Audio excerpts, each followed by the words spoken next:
Se você já procurou o assunto desassociação na internet, 90% ou mais da matéria que você encontrou são de pessoas que já foram desassociadas, são opositores das Testemunhas de Jeová, e que vão dar a visão deles sobre este assunto.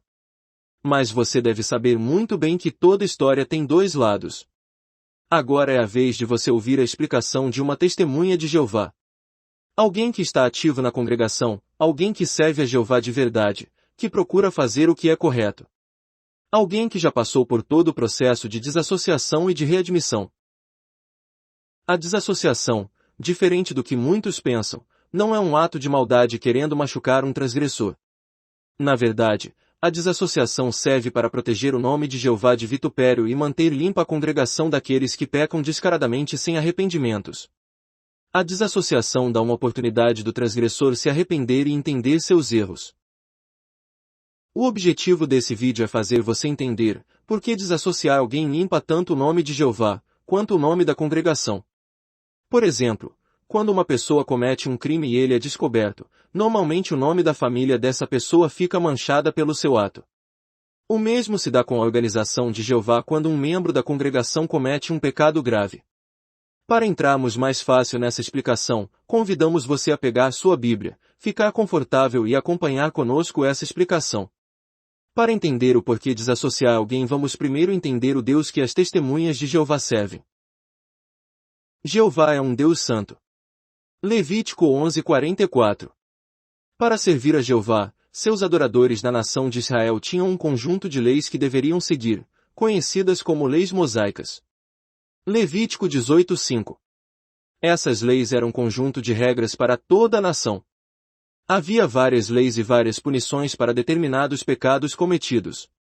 Embora a vida fosse para Jeová algo sagrado, a obediência também era muito importante.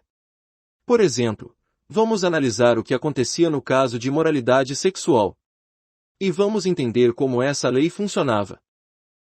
Vou contar como se fosse uma história possível, mas saibam que é apenas uma forma de você entender melhor como funcionaria o caso de imoralidade sexual dentro da nação de Israel.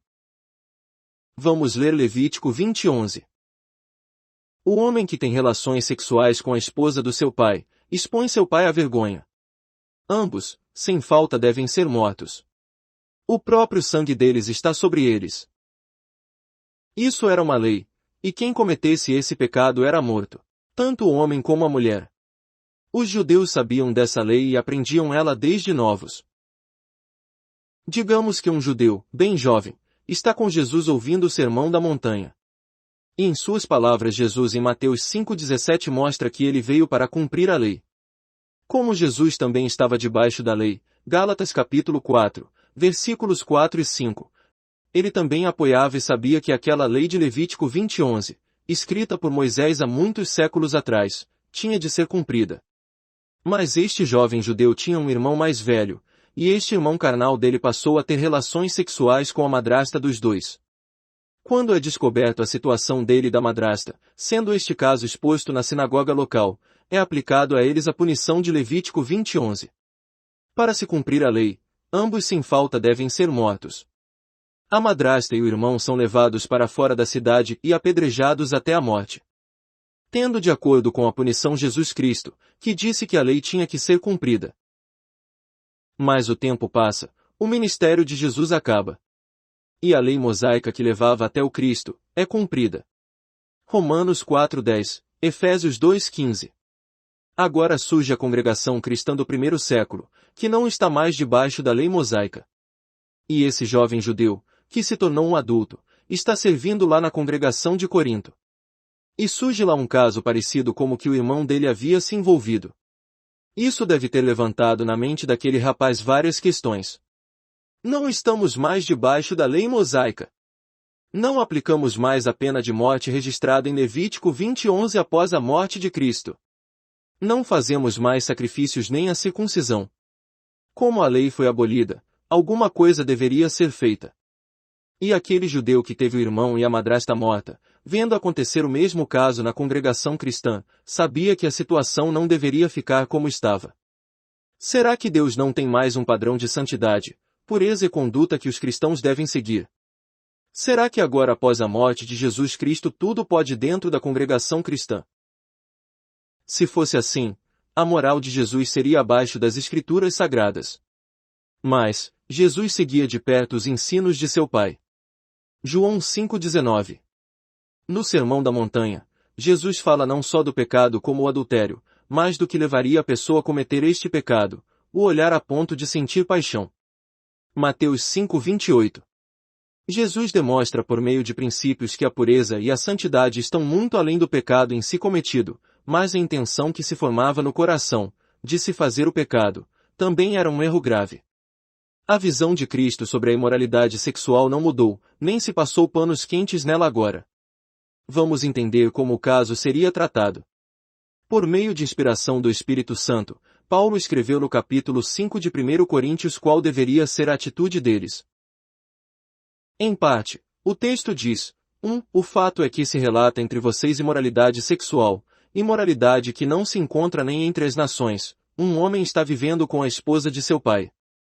5. Entreguem esse homem a Satanás, para a destruição da carne, a fim de que o espírito seja salvo no dia do Senhor. 6 e 7. Não sabem que um pouco de fermento leveda a massa toda. Eliminem velho fermento, para que sejam massa nova, sem fermento, como de fato são. 9. Eu lhes escrevi na minha carta que parassem de ter convivência com os que praticam imoralidade sexual. 11 a 13. Mas eu lhes escrevo agora que parem de ter convivência com qualquer um que se chame irmão, mas que pratique imoralidade sexual, ou que seja ganancioso, idólatra, injuriador, beberrão ou extorsor, nem sequer comam com tal homem. Pois o que eu tenho a ver com o julgamento dos de fora não são vocês que julgam os de dentro, ao passo que Deus julga os de fora. Removam do meio de vocês a pessoa má. Como não estavam mais debaixo da lei de Levítico 20:11, a pena desse pecado seria a sua morte social dentro da congregação. Ele seria expulso da convivência dos irmãos, não teriam mais tratos com ele. Ele estaria como que morto em vida para com aqueles coadoradores. Podemos ver como essa desassociação ajudou a congregação. A congregação viu que não se aceitava pecadores deliberados dentro dela. O nome de Jeová deve ser respeitado, e isso é feito por se manter atitudes de um povo santo perante ele.